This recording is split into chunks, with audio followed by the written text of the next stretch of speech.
इस वीडियो में हम मोहिनी एकादशी की कहानी सुनेंगे और जानेंगे कि मोहिनी एकादशी क्यों मनाई जाती है। हिंदू धर्म के अनुसार वैशाख मास की शुक्ल पक्ष की एकादशी तिथि को मोहिनी एकादशी कहते हैं।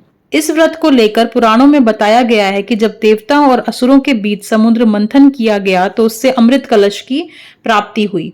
देवता और दानव दोनों ही पक्ष अमृत पाना चाहते थे, जिसकी वजह से अमृत कलश की प्राप्ति को लेकर देवताओं और असुरों में विवाद छिड़ गया। इस विवाद को खत्म करने के लिए भगवान विष्णु ने एक सुंदर स्त्री का रूप धारण किया। जिस दिन भगवान विष्णु ने मोहिनी का रूप धारण किया, उस दिन वैशाख मास की शुक्ल एकादशी तिथि थी, इसलिए इस एकादशी को हम मोहिनी एकादशी कहते हैं। चलिए दोस्तों, अब जानते हैं मोहिनी एकादशी का महात्म क्या है। धर्मराज युधिष्ठिर बोले, हे कृष्ण, वैशाख माह की शुक्ल पक्ष की एकादशी का क्या नाम तथा क्या कथा है? इसका व्रत करने की कौन सी विधि है? सो सब विस्तार पूर्वक कहिए। श्री कृष्ण बोले कि हे धर्मनंदन, मैं एक कथा कहता हूँ जिसको महर्षि वशिष्ठ जी ने श्री रामचंद्र जी से कहा था। श्री रामचंद्र जी बोले, हे गुरुदेव, आप मुझसे कोई ऐसा व्रत कहिए जिससे समस्त पाप और दुख नष्ट हो जाएं। महर्षि वशिष्ठ बोले, हे राम, आपके नाम के स्मरण मात्र से ही मनुष्य पवित्र हो जाता है, इसलिए आपका यह प्रश्न लोक हित में अवश्य होगा।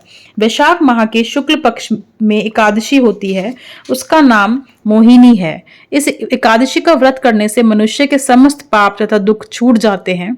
इसके व्रत के प्रभाव से प्राणी मोह जाल से छूट जाता है। अतः हे राम, इस एकादशी का व्रत दुखी मनुष्यों को अवश्य ही करना चाहिए। एकादशी के व्रत से मनुष्य के समस्त पाप दुख नष्ट हो जाते हैं। अब आप इसकी कथा सुनिए। सरस्वती नदी के किनारे एक भद्रावती नगरी में एक धनपाल नाम का धन धान्य से पुण्यवान एक वैश्य रहता था। वह अत्यंत धर्मात्मा था और विष्णु भक्त था। उसने नगर में अनेकों भोजनालय, प्याऊ, कुआं, तालाब, धर्मशाला आदि बनवाए। उसने सड़कों के किनारे अनेक वृक्ष लगवाए। उस वैश्य के 5 पुत्र थे। उसका सबसे बड़ा पुत्र अत्यंत पापी था। वह दूसरों की स्त्रियों के साथ भोग विलास करता था। वह मान नीच था और देवता पितृ आदि को नहीं मानता था। वह अपने पिता के धन को बुरे व्यसनों में खर्च किया करता था। इस पर उसके पिता, भाइयों तथा कुटुंबियों ने उनको घर से निकाल दिया और उसकी निंदा करने लगे। घर से निकाल देने के बाद धन नष्ट हो जाने पर वैश्याओं ने तथा गुंडों ने भी उसका साथ छोड़ दिया। अब वह भूख और प्यास से दुखी रहने लगा। अब उसने चोरी करने का विचार किया और रात में चोरी करने लगा। एक दिन वह पकड़ा गया और राजा ने उसे कारागार में बंद करा दिया। कारागार में राजा ने उसको बहुत दुख दिए और उससे नगर छोड़ने को कहा। अंत में वह दुखी होकर नगरी को छोड़ गया और जंगल में रहने लगा।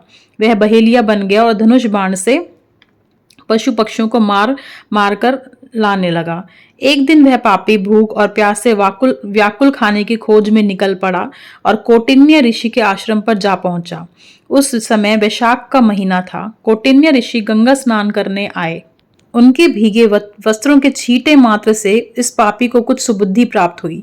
वह पापी मुनि के पास जाकर हाथ जोड़कर कहने लगा, हे मुनि, मैंने अपने जीवन में बहुत पाप किए हैं।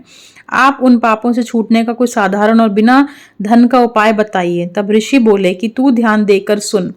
तू वैशाख माह के शुक्ल पक्ष की एकादशी का व्रत कर। इस एकादशी का नाम मोहिनी है। इसका व्रत करने से तेरे समस्त पाप नष्ट हो जाएंगे। मुनि के वचनों को सुनकर वह बहुत खुश हुआ और मुनि की बताई हुई विधि के अनुसार उसने मोहिनी एकादशी का व्रत किया। हे राम जी, उस व्रत के प्रभाव से उसके सभी पाप नष्ट हो गए और अंत में गरुड़ पर चढ़कर विष्णु लोक गया। इस व्रत से मोह आदि भी नष्ट हो जाते हैं। इसके महात्म्य को श्रवण व पठन से 1 सहस्र गोदान के बराबर पुण्य मिलता है। जय श्रीमन नारायण, जय सिया राम, जय जय श्री राधे।